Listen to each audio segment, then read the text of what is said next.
Olá, eu sou o professor Evandro Ramos, seu curso técnico em enfermagem. Estamos desenvolvendo juntos aqui a disciplina Enfermagem Clínica Médica e nesta aula nós vamos abordar em continuação o item 10 lá do seu material e vamos falar especificamente sobre a insuficiência renal aguda, ok? Vamos lá? Antes disso, vamos fazer uma breve revisão da anatomia e complementar algumas informações importantes do sistema renal. Como você já sabe, nós temos dois rins. Esses rins têm a função principal de produção de urina e reabsorção de nutrientes a partir dessa filtração glomerular. Nesse processo também, nós temos no organismo humano, os rins são alimentados, literalmente conectados a uma artéria renal e também a veias renais que vão reabsorver esse processo, tanto de nutrição pessoal do próprio órgão, como também de chegar e fazer a nutrição desses, literalmente, metabólitos que vão ser filtrados e também os que estão sendo reabsorvidos. Nesse processo de produção de urina, nós temos cada uma conexão entre o rim e a bexiga, nós temos cada rim um ureter específico para a drenagem dessa urina produzida. Na bexiga faz-se, obviamente, o armazenamento temporário de urina produzida e também a excreção que vai ser de metabólitos que vai ser eliminada para fora do corpo. Nós temos então também cada rim, uma pelve renal e um córtex renal, onde existem as unidades funcionais dos rins, que têm a função principal de fazer a filtração glomerular. E a partir desses processos, nós temos a produção de urina pela filtração glomerular. Lembrando que cada unidade funcional do rim, o néfron, ele faz esse processo literalmente e faz a reabsorção também de todo o metabólito que for importante para o corpo. Exemplo, glicose, exemplo, cálcio, exemplo, potássio, exemplo, sódio, quando ele for importante para o corpo. Se o corpo já entendeu que está em excesso, ele vai ser eliminado lá na urina, ok? Vamos lá, nesse processo então de filtração glomerular, que já está bem prático para você, que você já visualizou nas aulas anteriores, nós temos então o aspecto de produção de urina. A bexiga, ela tem uma capacidade em média de elasticidade que absorve, que mantém temporariamente de 300 até 500 ml de urina, uma capacidade máxima, ok? Mas o cérebro, ele dá um estímulo ao nosso sistema, ao nosso organismo, para o estímulo de ir ao banheiro urinar. Nesse sentido também, a partir ali de em torno 150 ml de urina na bexiga, já existe esse estímulo com a vontade inicial de ir urinar e fazer, obviamente, o esvaziamento da urina da bexiga. Bem, algumas questões bastante importantes sobre esse processo de filtração glomerular, que acontece o seguinte: aqui na parte do néfron, nós temos já a filtração do glomérulo, vai existir então a filtração, nesse processo de filtração, água, né, um grande volume, sódio, cloro, bicarbonato, potássio, glicose, ureia, creatinina, ácido úrico, tudo passa por aqui nesse processo de filtração, ok? E é um volume até grande, relacionado à água e os metabólitos em 24 horas. Depois nós temos aqui a reabsorção nos túbulos. Então tudo que é necessário para o corpo vai ser reabsorvido nesse processo de filtração. Então a água vai ser reabsorvida também, cerca de 178 litros, né, de água. E aí nós temos todos esses nutrientes também, sódio, potássio, cloro, bicarbonato, glicose, ureia, creatinina, ácido úrico também é reabsorvido. E a partir daí, aqui no C, tudo que não for reabsorvido será excretado. Então o que pode ser excretado?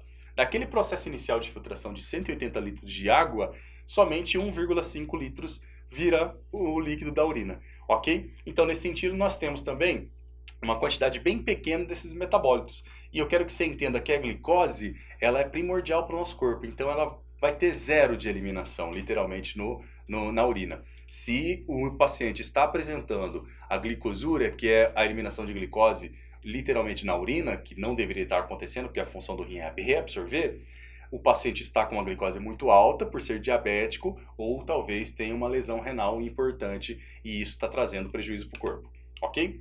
Vamos então, só para compreender esse processo da insuficiência renal, eu quero que você entenda que quando acontece, os rins são incapazes de remover o produto de metabólitos do corpo, então quando ele tem incapacidade de remover esses produtos de degradação metabólica, ou de realizar suas funções reguladoras, nós temos então a caracterização de insuficiência renal, ok? Ele está sendo insuficiente na sua função de excreção de produção de urina, ok?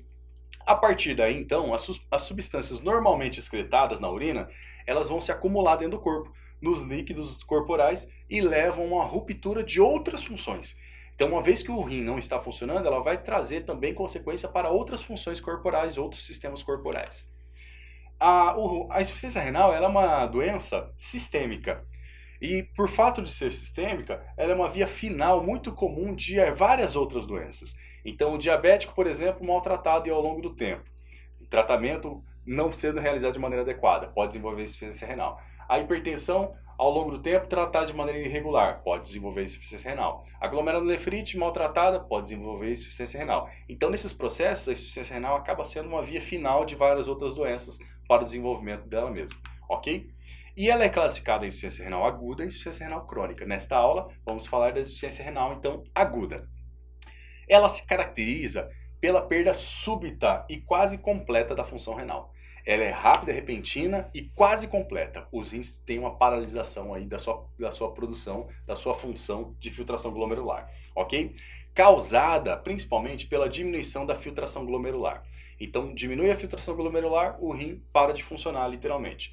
E aí resulta em uma retenção de substâncias importantes no corpo que seriam normalmente eliminadas na urina, como a ureia, creatinina, excesso de sódio da alimentação, por exemplo, potássio, água em excesso e outras substâncias tóxicas que são processos de metabolismo que têm a excreção de forma renal, ok? Então entenda que a insuficiência renal é súbita e ela proporciona também uma diminuição quase a zero, bastante persistente sobre a função renal.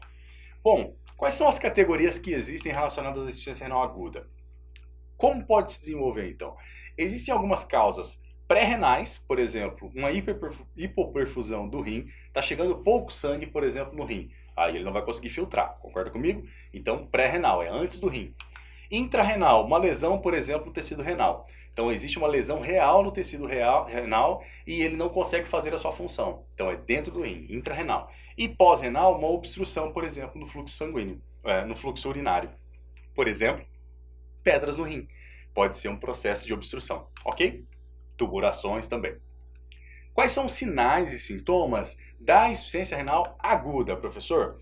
Um estado geral crítico, de maneira geral, letargia, náuseas, vômitos e diarreia, desidratação, pele e mucosas ressecadas, ok? Respiração com odor urêmico, que é um mau hálito que vai ter um odor urêmico, ok? Sonolência, cefaleia, contrações musculares e convulsões também podem aparecer. Ainda pode aparecer também como complicações, alterações na urina, literalmente, como azotemia. A azotemia é o aumento da ureia e aumento da creatinina nos rins, na urina, ok? Que são substâncias que têm um padrão normal. Se essa substância está aumentada, que é a caracterização da azotemia, significa aí no exame laboratorial que tem algum processo errado de funcionamento com os rins, provavelmente uma lesão, ok? Hipercalemia, que é aumento de potássio.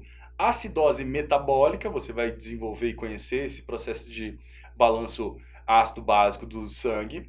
Anormalidades e cálcio fósforo, também no nível, e anemia. Por que a insuficiência renal aguda, professor, desenvolve anemia? Porque tem uma baixa produção de eritropoetina lá pelos rins. Tem uma lesão também e pode ter hemorragia, causa anemia. E tem também uma diminuição do ciclo de vida do eritrócito da hemácia, causa anemia, que você já viu essa doença em aulas anteriores, ok? Qual é o tratamento, professor? Tratamento para insuficiência renal aguda, medicamentoso, com estímulo a novo funcionamento do rim, a voltar a esse funcionamento, mas pode acontecer outros tipos de intervenções, por exemplo, como a diálise peritoneal. A hemodiálise também podem ser utilizadas para um tratamento para retirar essas toxinas e esse excesso de metabólitos do corpo de maneira mais expressiva, ok? E a hemodiálise, um paciente ele vai estar conectado a uma máquina, literalmente, o sangue vai passar por essa máquina, ser filtrado, fazendo a função externa dos rins e vai ser devolvido para o organismo humano. Isso é hemodiálise, ok? Quais são os cuidados de enfermagem, então, professor, que vão ser feitos na clínica médica para o paciente com insuficiência renal? Basicamente, nós temos um complexo aqui de cuidados com sinais vitais. É importante fazer a monitorização dos sinais vitais porque ele vai influenciar, por exemplo, em outros aspectos relacionados a frequência respiratória, que podem ter lá o hábito urêmico, que é uma questão bastante importante, pode ter alterações na pressão arterial também. É importantíssimo administrar os medicamentos conforme a prescrição médica, conforme dosagem, conforme horário específico, ok? Monitorar essa função renal também através do balanço hídrico e a pesagem do paciente diária, porque ele vai ter, obviamente, aí acúmulo de peso por conta dessa retenção que pode estar acontecendo, ok? Ou até mesmo perda de peso. Então, nesses processos é importante fazer esse controle, principalmente de peso. Avaliar também frequentemente o estado, observando aí registros de sinais de comprometimento cardíaco que pode acontecer, como dispneia, taquicardia, distensão das veias do pescoço também. Outros cuidados: estar atento e preparado para situações importantes de emergência que podem ocorrer por conta do mau estado geral que esse paciente pode apresentar, manter a família informada sobre todos esses processos e orientações e também as condições do paciente que pode evoluir. Ações de prevenção de infecções que são importantes e cuidados com a pele relacionado ao processo de hidratação pela pele estar ressecada que pode, obviamente, desenvolver lesões. Então, fazendo cuidado com a pele, hidratando para evitar também lesões. Nesta aula, então, falamos sobre a insuficiência renal aguda, um aspecto bastante importante. É comum a gente encontrar um paciente em clínica médica internado para fazer um tratamento e restabelecer essa função renal por conta da insuficiência renal aguda. Espero que você tenha compreendido todos esses aspectos importantes e aguardo você lá na próxima aula.